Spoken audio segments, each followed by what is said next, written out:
the very word Bamidbar, in the desert, evokes the context of the giving of the Torah, which was given in the desert. Unless you think that that was just where it happened to be, the rabbis say no.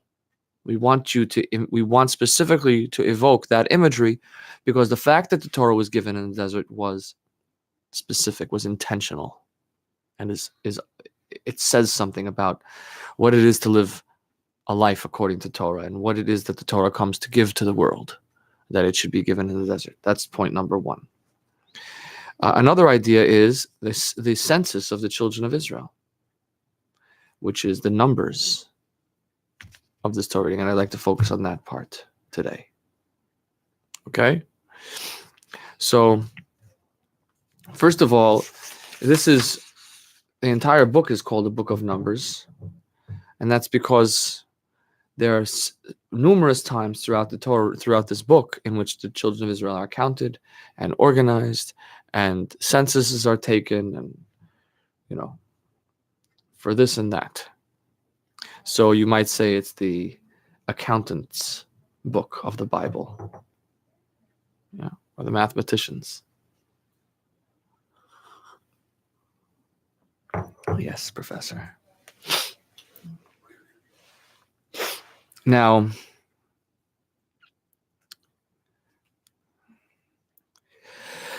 excuse me. So, the accountant's Torah reading. Now, that being said, let's go to the core, to the heart of why it is that the children of Israel are counted. And I remember since I'm a little boy, always hearing that the fact that God counts the children of Israel shows how special they are to him. Each Jew is identified as an individual. It says that we're unique, right? Remarkable, indispensable.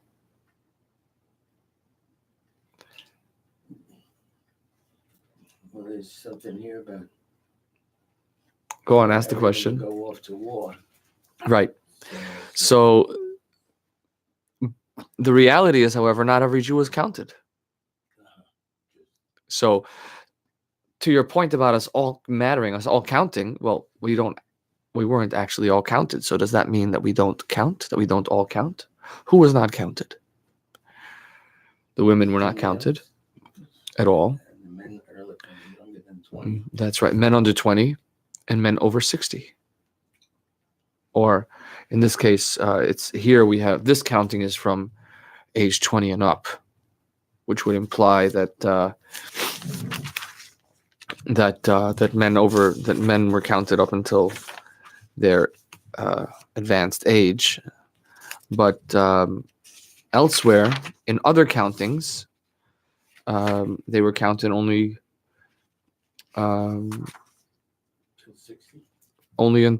for specific ages. Another example of this is the tribe of Levi is counted on page 576, Numbers 3, 14, and 15. Count the sons of the house of Levi, by their father's house to their families, every male from 1 month and up, you shall count them. Okay. And then, page 578, Numbers 4, 1 and 2, and 3. Take the sum of the sons of Kohath from among the sons of Levi, by their families, by their father's houses, this is page 578, 579, from 30 years and upward, even until 50 years. So you shall count them. So why do we say that this means that we all count when we don't all count? And especially if this is kind of something that we're reading in advance of the giving of the Torah, which you might read the symbolism as though to say every Jew matters, every Jew counts, every Jew should see themselves as part of the Torah, right? So what about the women? What about the children? Now, The reality is that when it came to the giving of the Torah, we are told that men, women, and children, even infants, were present at the giving of the Torah. Everyone was to be there. It wasn't just for the scholars. It wasn't just for the men. It wasn't just for the adults. Everyone was there. But more so, we're told that well, many are familiar with the idea that the women were spoken to first at the giving of the Torah. That's actually today, or as we come to tomorrow, to the preparation for the giving of the Torah. That would be page 290. That's Exodus 19.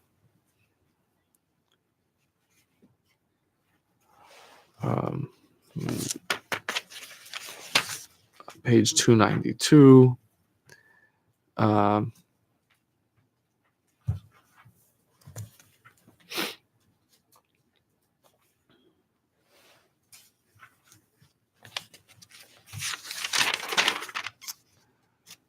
Where are we here?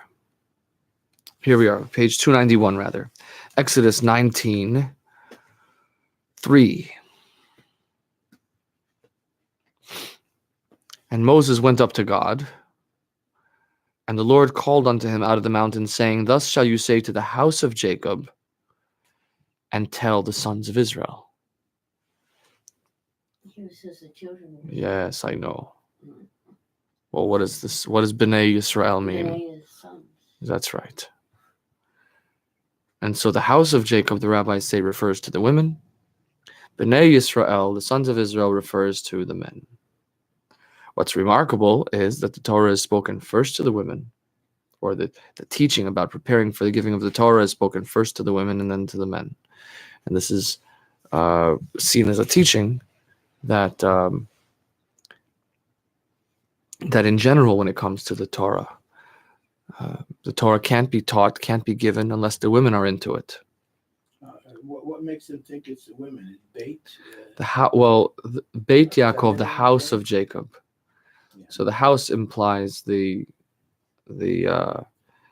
household, which generally implies that, for example, earlier in Exodus, when it talks about the sons of Jacob arriving to Egypt, it says the sons of Jacob arrived, each man and their house. Right, so that refers to the wives.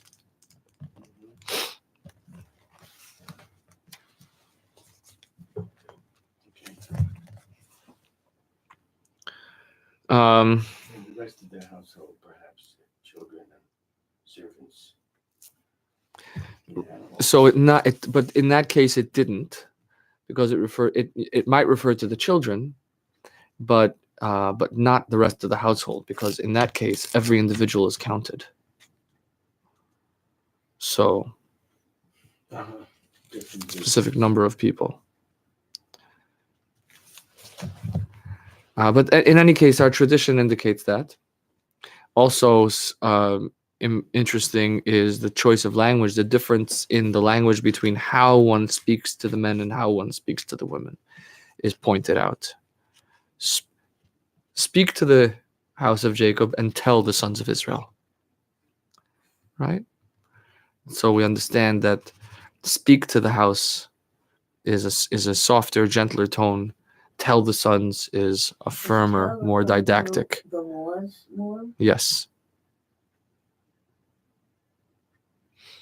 But it also is the style of teaching. Mm-hmm. It's a didactic, rather than discussing or inspiring, encouraging, right?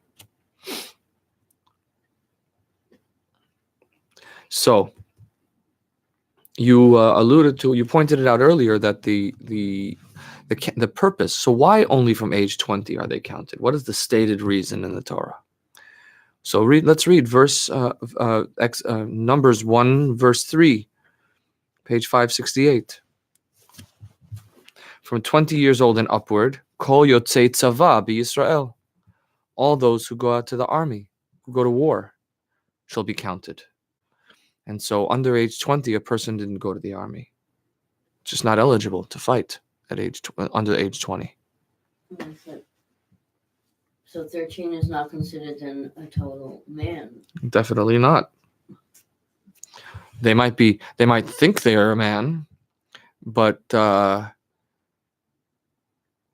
I wouldn't want one of them having my back in battle. They're not physically strong yet, and they, for whatever other reasons. English translation, able to go forth to war in Israel. I guess that's a little ambiguous in the English, but maybe in the Hebrew not. All the Israelites that can go to war. Yeah. All the people that can go to war when we get to Israel. It's not called Israel at that point. Uh-huh. The land has not yet been referred to as the land of Israel. Okay. What was it called? The land of Canaan, Oh, still the land of Canaan. or the land that I will show you, or just simply the land. Yeah, Israel here refers to the people. People. Okay. So all those from among the Israelites who go to war. At 18, you don't go to war? No, I'm just curious. no, it's interesting, right? Yeah. 'Cause Yeah. Isn't 18 normally? In America, I guess 18. The draft is 18. Yeah. In Jewish law, it's 20. Yeah. I don't know. I think in Israel, in modern Israel, I think they might start before 20, but that's the tradition. It also indicates, by the way, that that the adulthood, the Jewish adulthood that we talk about starting at age 13 or age 12 for girls, is not a one size, is not an across the board rule. Adulthood doesn't take place until age 21, until age 20. So in modern life, we consider an adult 18, 20. The Torah also has that same idea. It's just not.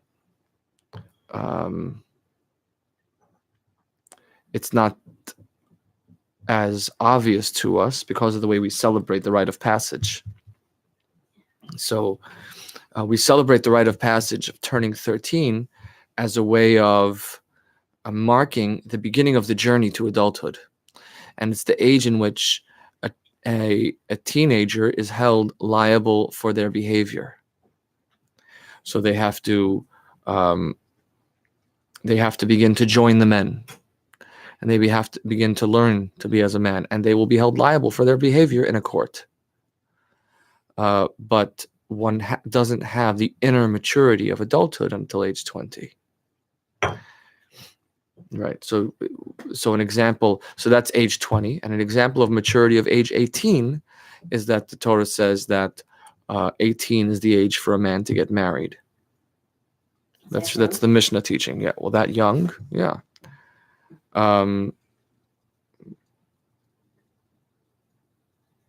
Yeah. Yeah. I think that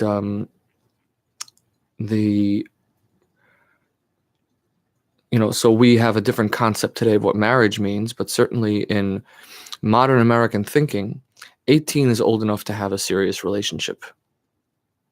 Right? I think all modern Americans would agree that that under 18 years old, it's not encouraged for a boy and a girl to be going steady.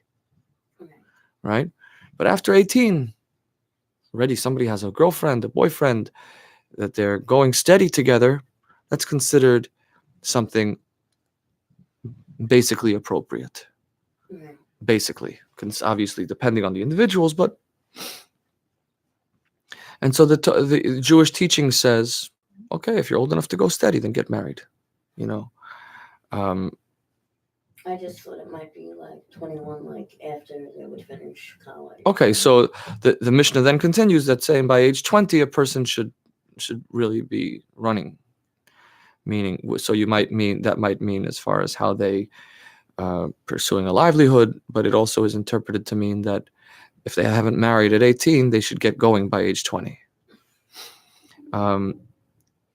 Now, practically speaking, so just to explain that Mishnah, you have to understand the societal, sociological context of that teaching, which is that what marriage means then and what marriage means now. So first of all, when it says by 18 to the chuppah, that doesn't really necessarily mean marriage. It means betrothal.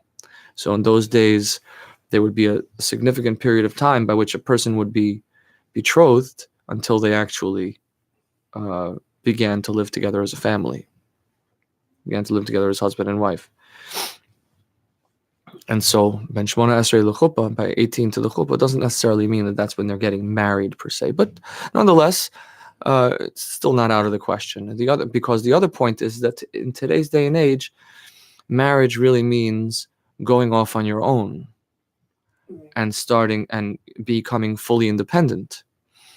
But that's not necessarily the way it needs to be, right? A young couple could live in the family complex. If you lived in a large compound, they could participate. They probably would take meals together with their. Have to choose which side they're going to be. So with. in general, the husbands. the girl would go to her husband's family. But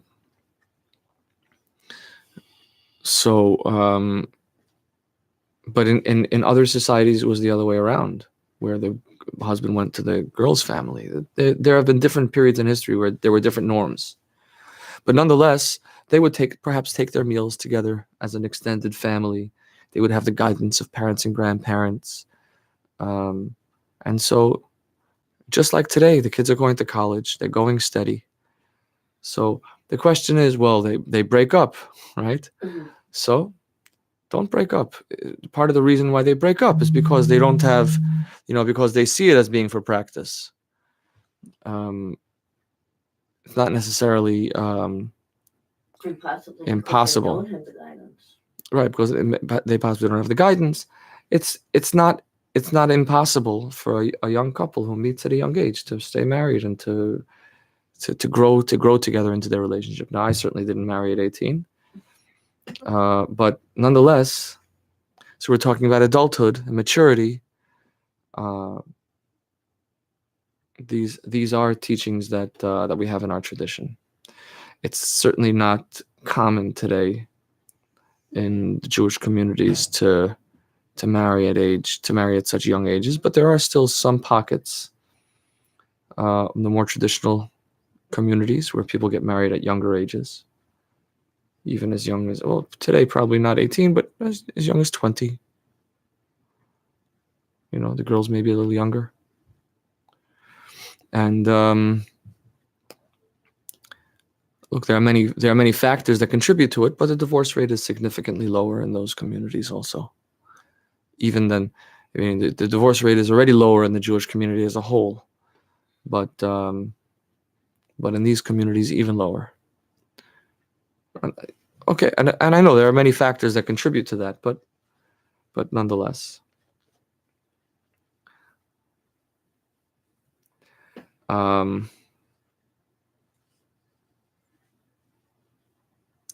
So the counting so we're talking about the men and the women, right? So why are the men counted from age 20? They're counted to go to war. So a while back, we talked about the difference between the masculine and feminine a way of moving through the world, right? And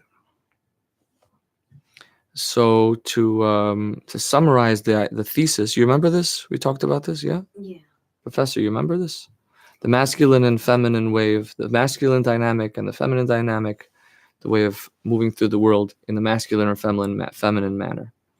So to summarize the idea, the kernel of the idea is that the masculine, the feminine dynamic is identity driven, and the masculine dynamic is purpose driven. So that's essentially the basic difference. So you might say, for example, in Jewish teaching, the Shabbos is considered feminine, and the days of the week are considered masculine. So the days of the week are characterized by work.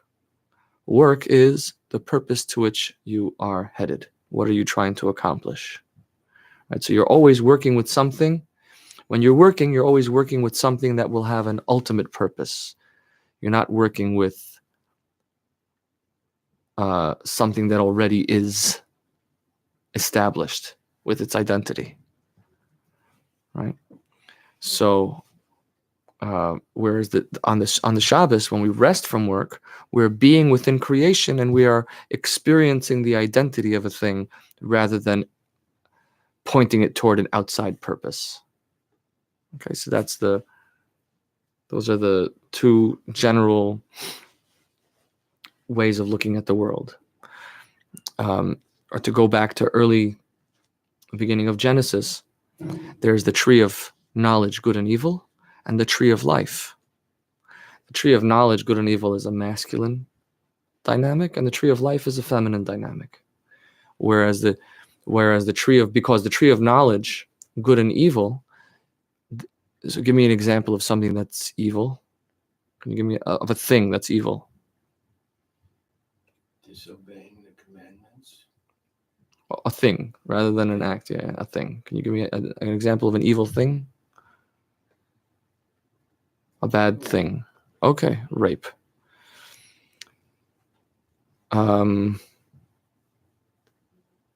Yeah, that's not a good example.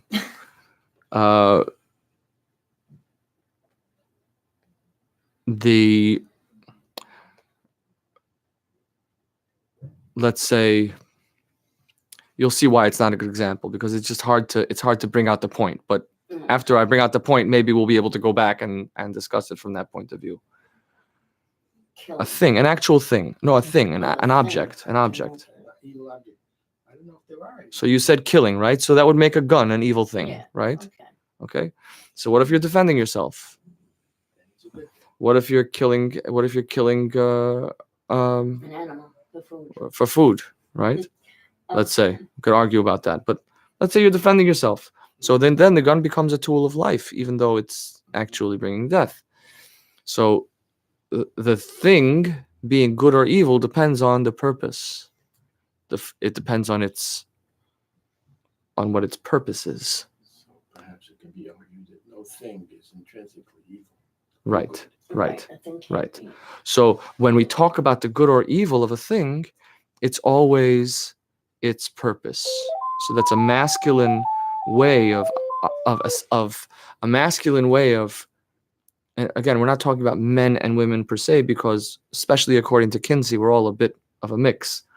But nonetheless, statistically speaking, you'll find that overwhelmingly men will skew in this way and women will skew in that way. Obviously, when you go to the specific individuals, you'll find that everyone has their own mix-up, and you can have some men that are more effeminate than some very masculine men. But overwhelmingly, statistically, you'll find these tendencies. So the masculine approach to analyzing the world will be, what is the purpose of this thing? Is it good or bad? And how will it be used? An example of that would be the difference between business and pleasure, or the difference between family and business partners, for example, where, it's strictly business, right?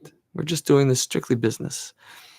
And then later on we'll be friends, but this was business, right?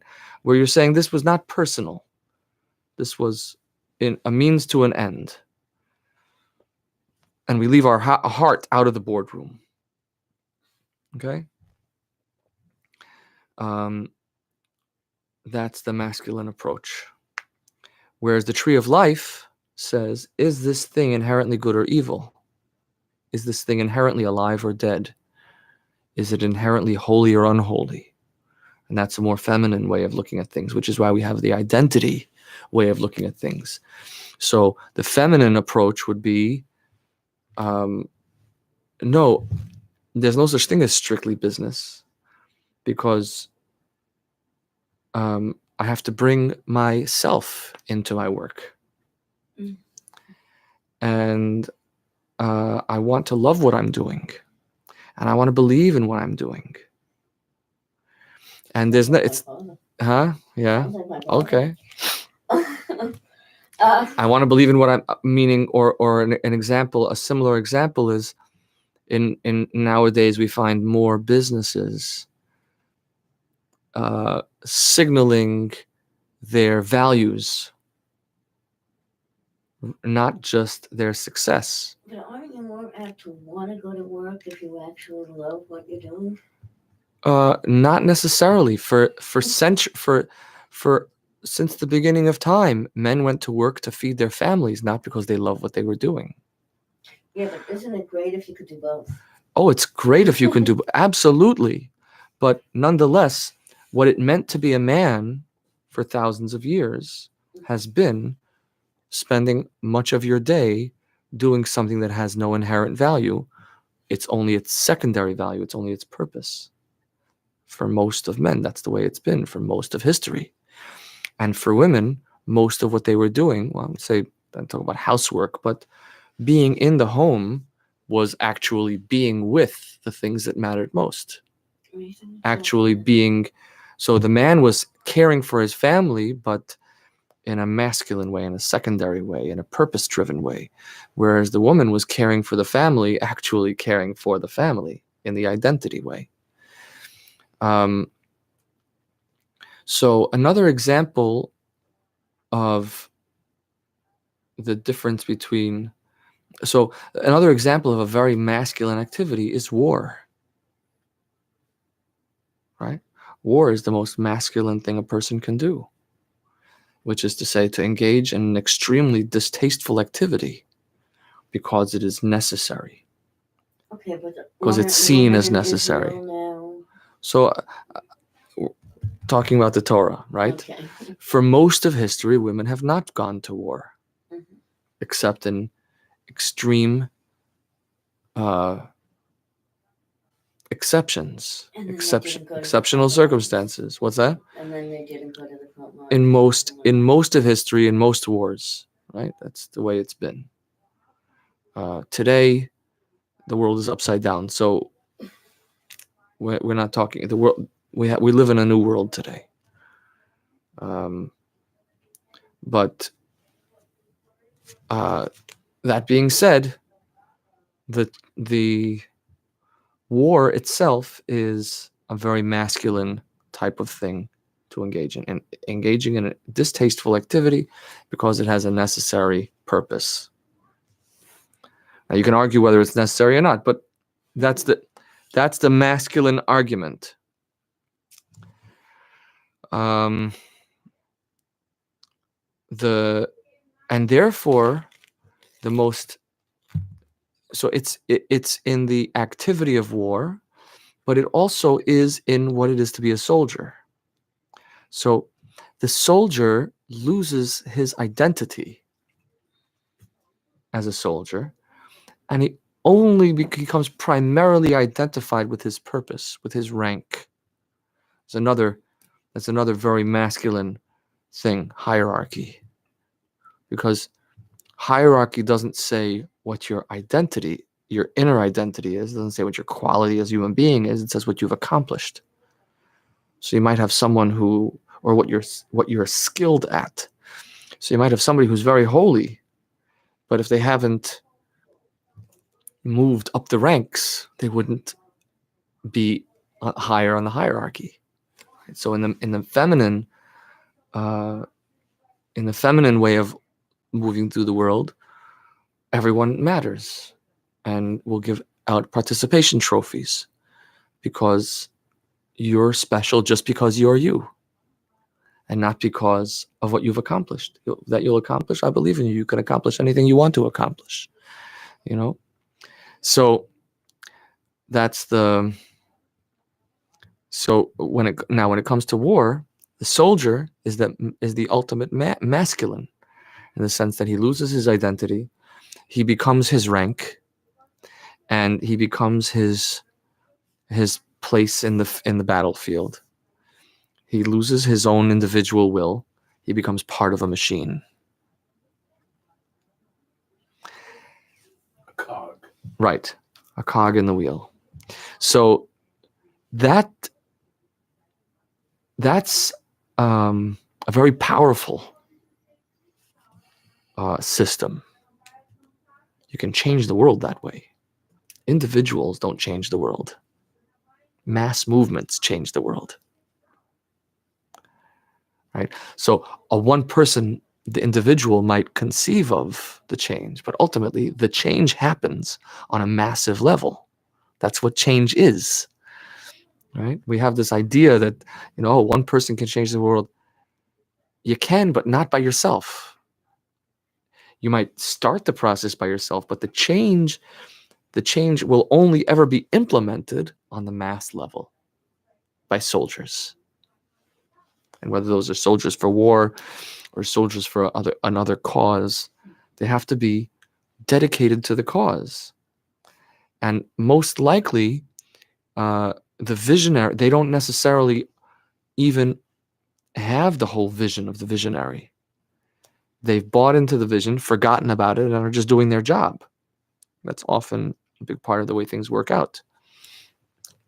So it's a very powerful system, the army, but it's also very dangerous in that a person loses their identity. And therefore, the Torah says, every Jew matters. We know every Jew matters. But you have to count the men that are going to war because they're likely to forget that they matter. Right, so this is the going to war, because they're likely to forget that they matter. And the same is also true about counting the Levites. Is because you're talking there about being trained. You're a Levite. You're born a Levite. That's an identity thing. But when we're counting them, we're talking about how they're beginning their training. Or They don't go to war, do they? the Levites didn't go to war. Not exactly. Not exactly. They were chaplains. Then what were the Kohanim? Also. Also. Though they're also Levites. Kohanim are Levites also.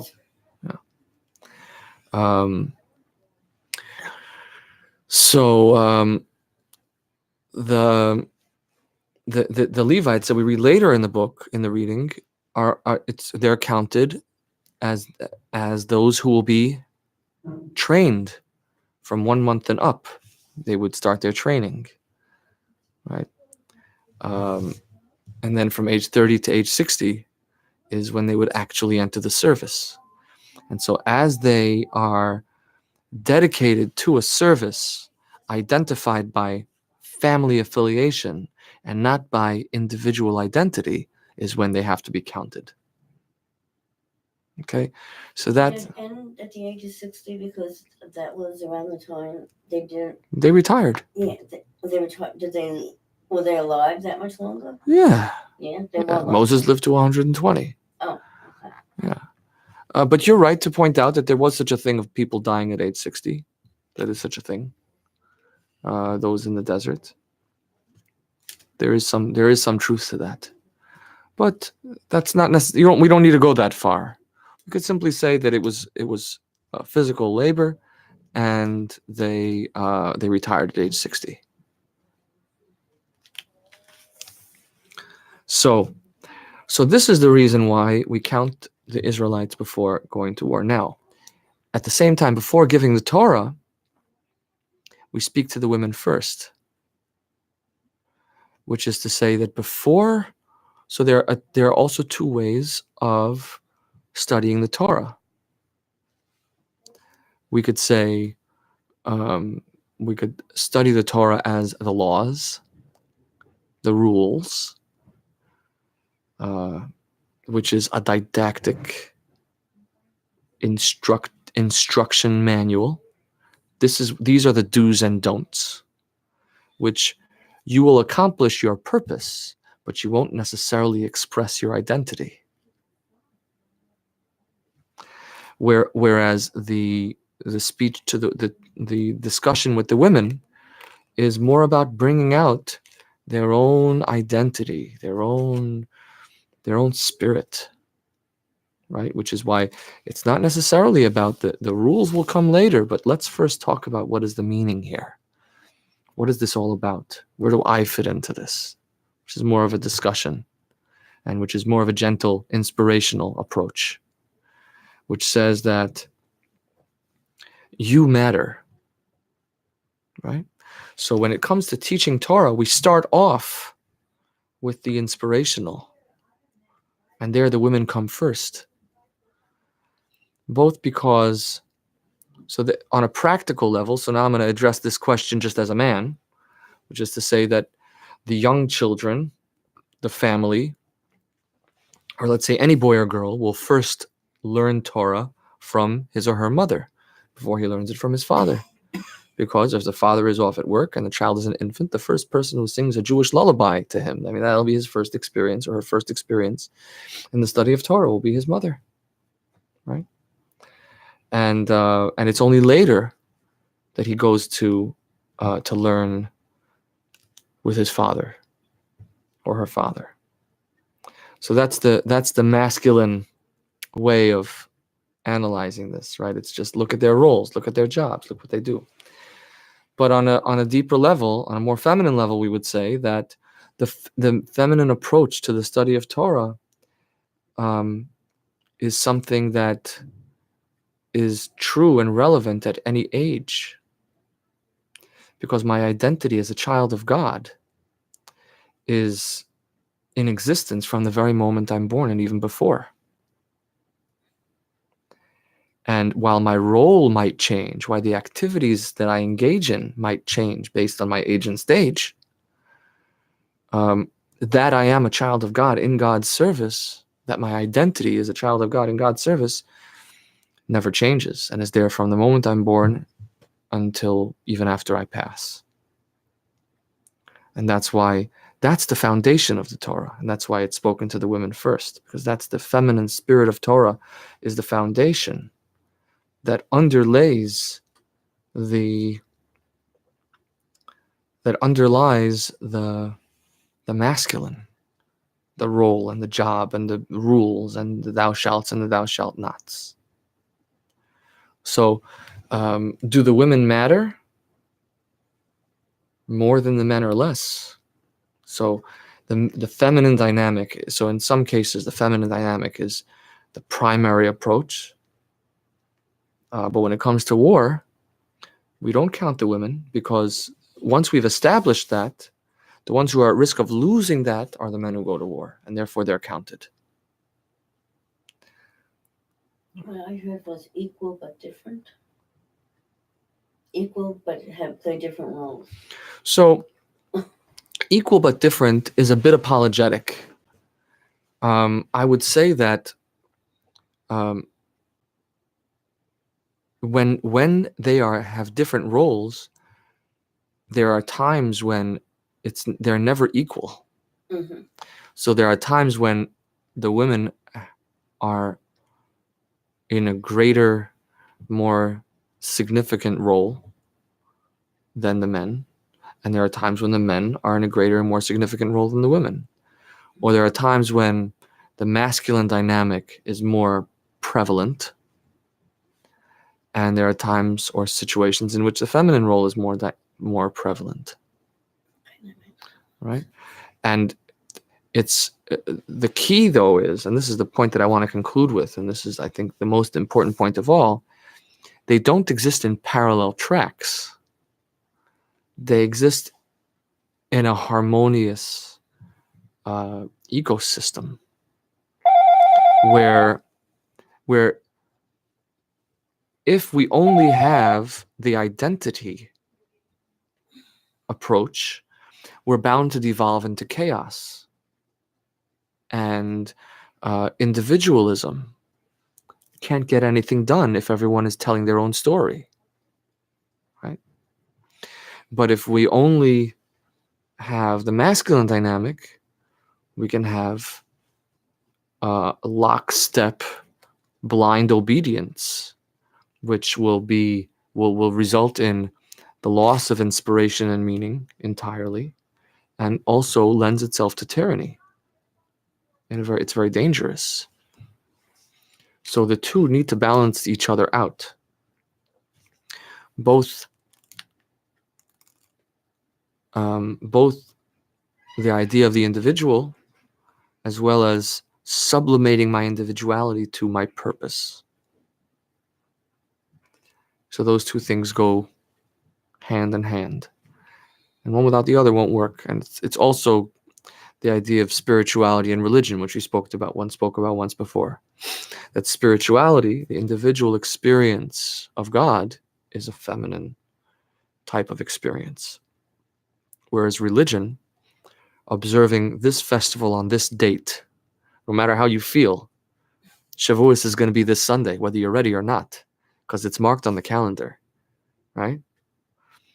You might not feel it, but you're going to have to show up, right? Religion, ritual, those are all masculine things. So the spirituality on its own can become a worship of the self, can become a worship of my own experience. I end up worshiping the God that I create in my own head. And then ultimately it ends up falling apart. Right. Because when I'm not in the mood, that's how we peter off. That's how our commitment fades away, because we're just kind of spontaneously doing what's in the moment, and ultimately those moments don't always present themselves. And so what we need to counterbalance that is the commitment of ritual and religion, and that creates the framework to continue to call on that spirituality. But again, if it's just going to be religion, then it ends up becoming dead and lifeless and rote, and ultimately it falls apart because it's So just the unsustainable. Partnership between the two is Partnership is necessity. necessity, right? And we each, so I want to go back to a point that this is not about men and women per se, even though it kind of is, because each of us has to have both. Yeah. To your point about doing what you love, that's something it's modern, and I see a correlation between the inclusion of more women in the workplace to more talk about doing what you love. My father, from the time he started work, he did what he loved. And he was Lucky- able to make a good living. a lucky man. Lucky man, but he probably would have done it anyways, even if he didn't. Right? Yeah. He would consider himself lucky. Anyhow. No. That was beautiful. Thank you. Thank you.